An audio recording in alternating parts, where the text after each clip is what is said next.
Hello and welcome to this presentation on the course Machinery Fault Diagnosis and Signal Processing.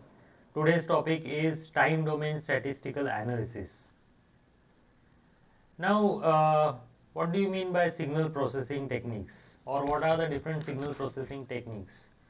Now, the signal can be processed by using various signal processing techniques such as time domain analysis, frequency domain analysis, time frequency analysis, order analysis, envelope analysis, etc. etc.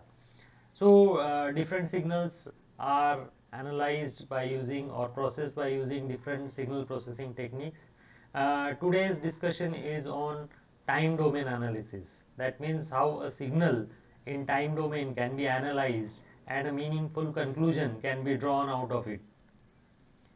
So, here we can see a signal in time domain. So, time domain signal is nothing but on the x-axis the parameter is time, and on the y-axis the parameter is acceleration, whereas the second figure indicates the frequency domain analysis, in which x-axis belongs to the frequency in hertz and y-axis belongs to the acceleration. Today's topic is concentrated on time domain analysis. Okay, signal is analyzed in time domain only, not in frequency domain. So, whenever a sensor senses a physical variation in the vibrations, then the analog output of a sensor looks something like this. So, this is the variation in the analog voltage of the sensor. Now, this analog voltage is to be converted into a digital signal, because the processing equipments only understands digital signal, they don't understand analog signals. So that is why these analog signals are sampled at a particular sampling rate. These are sampled, or the samples are taken at a after fixed intervals, and then these sampled signals are converted into a series of numbers. Once the signal is sampled, then this analog signal is converted into digital signal, and now this signal is nothing but a series of number only. Okay. Now, in time domain statistical parameters, this is a sample signal in time domain, and various statistical parameters can be calculated out of this signal, or we can say once the analog signal is converted into digital signal, it's just a series of numbers only, and there we can apply various statistical parameters to find out a meaningful inference out of the analysis. The various statistical parameters such as peak value, crest factor, form factor, RMS values, mean values, these statistical parameters are calculated, and then we try to find out something meaningful information out of this signal. Now, there are two types of time domain statistical parameters. First is lower order statistical parameters and higher order statistical parameters. Lower order statistical parameters includes mean. Mean is nothing but an average. Then there is a median, mode, then peak level. So these are lower order statistical parameters. That means the power in every statistical parameter is one only, whereas in higher order statistical parameters, so these are the time domain higher order statistical parameters. Here you can see that in the power it is more than 1. So somewhere it is squares, somewhere it is cube, this is fourth order.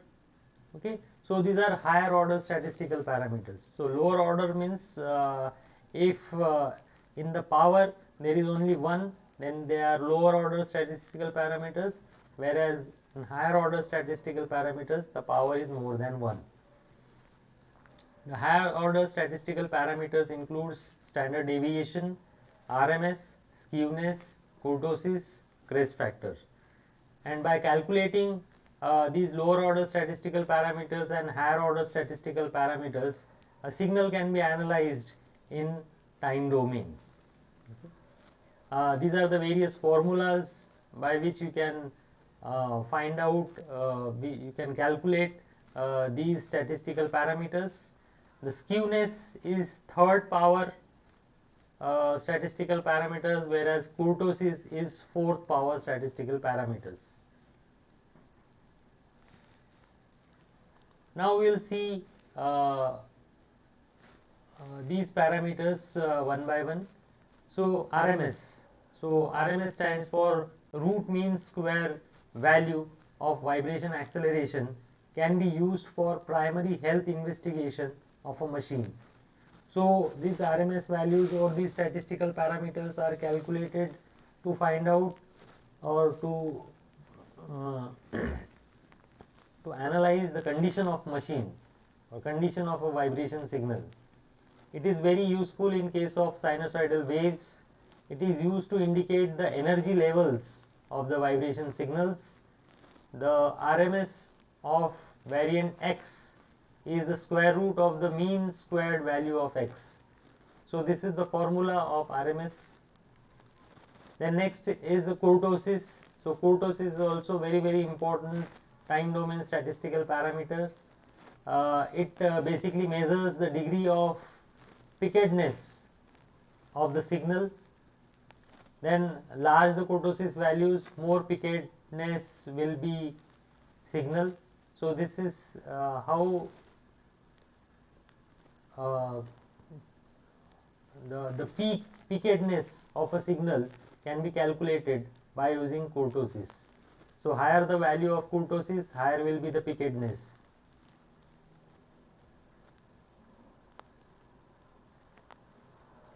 So in this graph we can see that the pink line indicates the kurtosis value less than 3, the orange line indicates the normal distribution, that means the value of kurtosis is equal to 1, and the high peak curve indicates the kurtosis value more than 3. Absolute kurtosis is always a positive value. Absolute kurtosis of normal distribution is equal to 3.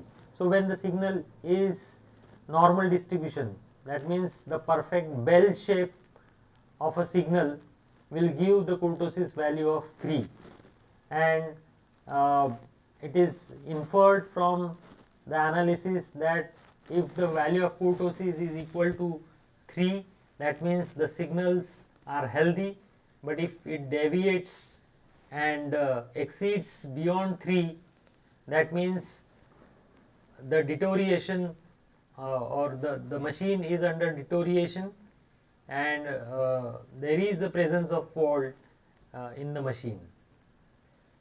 Then the skewness. So skewness is basically measure of skewed signal. So if the signal bends towards the median, then the signal is skewed. The skewness value can be positive or negative depending upon the shift of the skewness from the median. Crest factor is also another important time domain statistical parameter. Crest factor is the ratio of peak value of RMS upon crest value upon RMS value. So this is how a crest factor can be calculated, and as the value of crest factor of a signal whose amplitude distribution is Gaussian is in between 3 and 6. So for normal signals the crest factor value comes out in between 3 to 6. The indicator can be detect that kind of defects only if it is value is at least 6 or beyond 6. So when the value of crest factor starts exceeding beyond 6, then one can say that the signal is coming from non-healthy environment.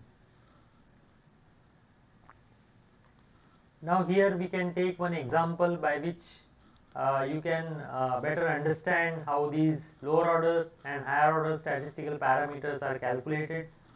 So this is 2, 3, 0, 1, 2. This is a series of numbers. The mean is nothing but the average. So it comes out to be 1.6. Median is when these numbers are arranged in increasing order, and then they select the center number, then that is a median. Mode is nothing but most frequent number. So in this series we can see that 2 is more frequent, it comes out for 2 times. Similarly, standard deviation can be calculated from this formula. In another example, this is a series of numbers, because we know that once an analog signal is converted into digital signal, then that signal is just a series of numbers, and then you can apply the various time domain statistical parameter calculations to find out the various values of kurtosis, skewness, standard deviation, RMS, etc., etc. So this is just the Excel sheet of the numbers which were given in the problem. Now analysis of a recorded signal. So a signal can be analyzed from the recorded signal as well. The data acquisition system that requires is the accelerometer. Then this is data acquisition card we require, which converts the signal from analog to digital and sampled it at particular sampling frequency, and it gives to the processing equipment. Now here we take one case study wherein the defect is seeded in the outer race of a bearing, and the severity of the defect is increased up to 4th, 5th, 6th level. Okay, so here in this picture we can see that there is a taper roller bearing, and a defect is seeded on the outer race, and the severity of the defect is increased up to 6th level. Now these are the two time domain graphs. One, the upper one is for the healthy bearing, and the lower one is the defective bearing. Merely by analyzing those signals in time domain, you hardly conclude anything out of it unless and until you apply the time domain statistical parameters. You cannot draw a meaningful conclusion. So that is why it is important to analyze signal in time domain. So after applying the time domain statistical parameters, here we have obtained the RMS values, standard deviation, variance, kurtosis, and skewness. The upper signal which belongs to healthy bearing, here we can see that the value of kurtosis is around 2.98, and that means the value of kurtosis is very close to 3. So we can say that the signal is coming from a healthy bearing. But when the fault is seeded in the outer race, then the value of kurtosis is increased to 3.24, and the further deviates from 3, that means the further deterioration of the bearing. So this is how the values of RMS and kurtosis varies with the severity in the outer race. The left hand chart represents the time domain analysis of a acoustic signal, whereas the right hand chart indicates the the time domain analysis of vibration signal or accelerometer signal. So crest factors are also increasing as the severity increases.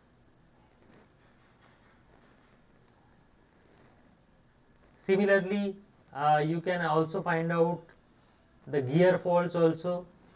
The first picture indicates the normal gear where all the teeth are intact, no cracks, no scuffing is there, whereas in the F1 picture it is 50% scuffing. So scuffing is basically the rubbing of the flank of the tooth. Then the third F2 picture, it indicates the crack in the uh, base of the tooth, and in F3 picture 50% tooth is broken. Now when we calculate the various time domain statistical parameters like variance, kurtosis, RMS and crest factor, then these values you can see that it is increasing. For normal case, for F1 case, that is scuffing, then the crack, then tooth broken. So this is how the variance, kurtosis, RMS and crest factor are increased. So in this four statistical parameters, RMS shows consistent rise from normal to the tooth broken case, whereas crest factor giving some indifferent results. Kurtosis is a good indicator for the tooth broken case only. Variance is also showing better results. So from these four, RMS and variance, we can say that they are the good indicators. Now we will see the limitations of time domain analysis. Time domain analysis shows the presence of defect,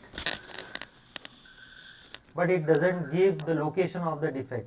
Okay, so by analyzing the signal in time domain and by analyzing the time domain statistical parameters, you can only detect the presence of fault, but the location of the fault cannot be detected. The value of kurtosis increases with increase in the size of the defect, but it starts decreasing when the width of a size exceeds the diameter of the rolling element. So as the defect goes on increasing, the value of kurtosis also increases, but after some time, even after increasing the size of the defect, the value of kurtosis goes down.